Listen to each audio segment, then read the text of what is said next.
The other day, I had a bone to pick with Apple, maker of the Newton, Lisa, and the Bondi Pippin. Take a look. Remember Farouk and Malik, the San Bernardino terrorists? We have their phones. We just can't look at them because we don't know their passwords. That's right. I forgot to mention, Apple also makes phones now. Phones so encrypted that Benjamin Franklin Gates couldn't crack the code. Well, the FBI wants in. They have a court order, but Apple is saying no. Apple wrote the FBI an open letter, which is kind of like a letter that's written to everyone except the person you address it to. The U.S. government has asked us for something we simply do not have and something we consider too dangerous to create. And they've asked us to build a back door to the iPhone. And the FBI says, we don't want a back door, just a little side door with a sign that says FBI only. Apple's resistance is getting them respect in the tech world, but I think they're going to have to comply, and I think they should. I only wonder why this is playing out in the open. Why couldn't this have been some super secret deal between a huge corporation and some G-men? Can't anyone keep a secret anymore?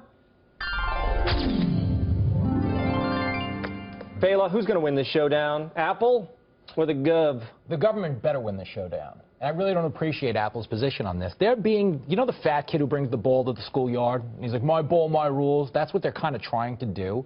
But this is actually an interest of national security, to me. And I want to say this to the government. If you are having trouble cracking an iPhone, call up my 7-year-old kid. He's cracked 3 in like the last 6 months. Yes. He's a prodigy. He can crack a 5, a 6, a 4, case or no case. But no, I hate Apple for this. This is a clear instance where the crime has already been committed. So we're going back, basically, on a case-by-case basis and asking for a one-time key. I don't see why you'd want to stand in the way of possibly preventing. This could prevent, forget this crime, it could prevent a future crime. But wait, Lou.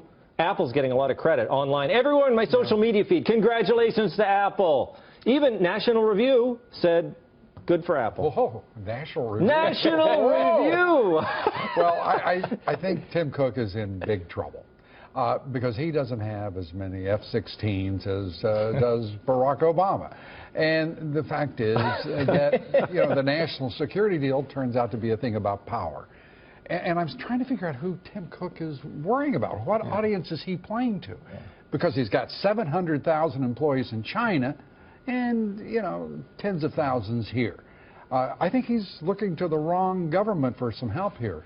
He's going to need a lot of help. Yeah, well, he says, if I do it for the U.S., I'm going to have to do it for China, too. But why? Where the U.S. is better. What is he? I mean, is he... right? I mean, what is he? I mean, he's going to have to do it for everybody?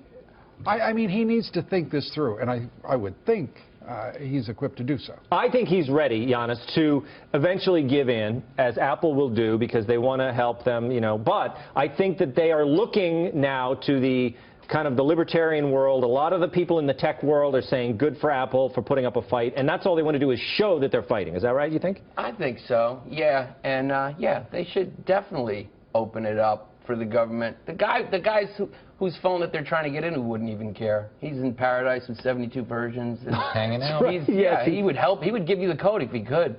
I mean, as long as they just never give my girlfriend the code of my phone, I am complete. I don't care whose code they open. But wait a minute. She could probably, you don't tell me she could figure that out? What? I mean, aren't you always putting that code in? She's tried. It's locked, and then I always have to change it because I get an email from Apple being like, someone's trying to get into your phone. By the way, that's a healthy relationship. You know what's the 21st century, like, key to the apartment in a relationship? It's the code to your phone. It is. That's what happens now. Yeah. But you think couples should give it up? No! If you're in, you know, a healthy, trusting relationship, then yeah, sure, fine. You know what I think Apple cares more about than personal liberties is their business. So sales of the iPhone have slowed. Their stock, right, Lou Dobbs, has been a bit questionable lately.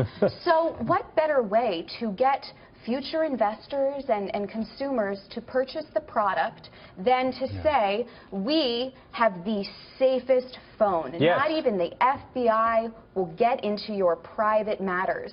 And I think that that could be very dangerous in the future. But again, I think it's like a damned if you do, damned if you don't thing. What will keep us safer?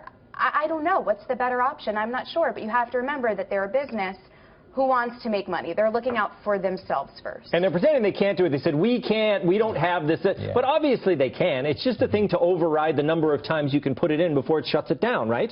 Yes. And, you know, does it bother anybody besides me that the government doesn't already have a bunch of secret gurus working in a basement somewhere who could do whatever they wanted to any device, any PC, any computer in the world? Well, yeah. This is starting to suggest some, you know, some skill gaps. Well, I know, you watch any TV show, there's always some kid in there with the, you know, with the music playing in his one-bedroom apartment. What music is that, Tom? It's always like... Jazz? It's usually jazz. It's usually death metal. They got to hire Anonymous. Anonymous seems to be... Yeah. They get stuff done. Yeah. But they're on Anonymous is on the other side. You know who else congratulated Apple? Snowden. Okay.